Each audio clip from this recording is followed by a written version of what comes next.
रूहुल Quds क्या है? Bible रूहुल Quds के बारे में क्या फरमाती है? रूहुल कुद्स की पहचान के बारे में कलाम मुकद्दस में क्या लिखा है? रूहुल कुद्स को लेकर कई तरह के गलत तस्वुरात पाए जाते हैं। कई लोग रूहुल कुद्स को छुपी हुई कुव्वत के तौर पर तस्वर करते हैं। कुछ लोग समझते हैं कि रूहुल कुद्स एक गैर शख्सी कुव्वत है जो यीशु मसीह पर ईमान रखने वालों को मिलता है। पुराने अहदनामे में भी बाइबल में वाज़ेह तौर पर मिलता है कि रूहुल कुद्स वक्तन फवक्तन नाज़िल होता रहा। खुदा के रूह ने यूसुफ को इस लायक किया कि वो फरौन की ख्वाब की ताबीर बता सके।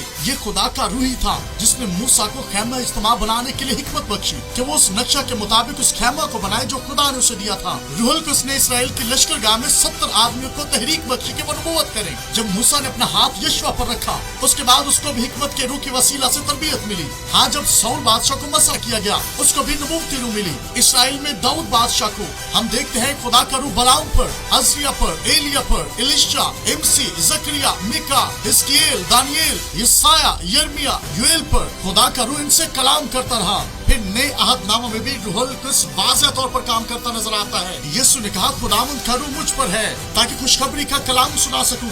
वो रूहुल कुद्स की कुदरत से पैदा हुआ, वो रूहुल कुद्स से मामूर था, वो रूहुल कुद्स की रहनुमाई में चलता रहा। उसने रूहुल कुद्स की कुदरत से कलाम किया और सिखाया। उसने रूहुल कुद्स की कुदरत से बीमारों को शिफा बख्शी। रूहुल कुद्स की तहरीक से बदरूहों को निकाला। वो अब्दी रूह के वसीला से ही कलवरी पर कुर्बान हुआ। रूहुल कुद्स के वसीला से मुर्दों में से जी उठा। उसने शागिर्दों को रूह के वसीला से काम दिए।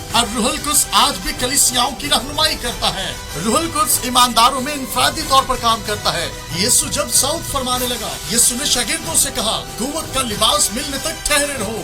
और हम जानते हैं 120 की जमात पर रूहुल कुद्स नाजिल हुआ। वो आंधी की मानी था और सबके सरों के ऊपर आग के शोले थे। रूहुल कुद्स के वसीला से नई पैदाइश का अमल होता है। रूहुल कुद्स ईमानदारों की रूह में बसता है। ईमानदार रूहुल कुद्स से भरकर गैर जुबान बोलते हैं। रूहुल कुद्स ईमानदारों के जहनों को खोलता है। वो ताजगी का रूह है।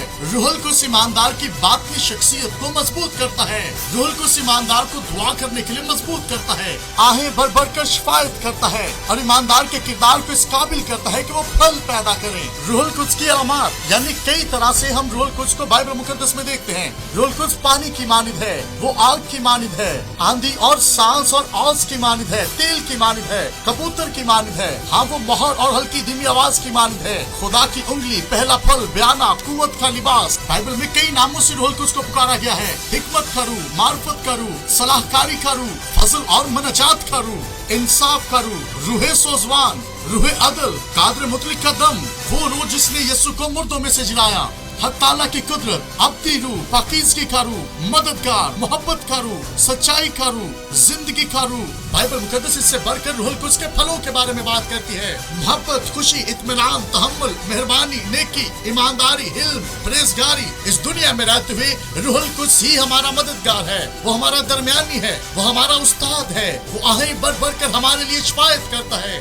यीशु ये चाहता है कि आज इस मददगार को जिंदगी मिले।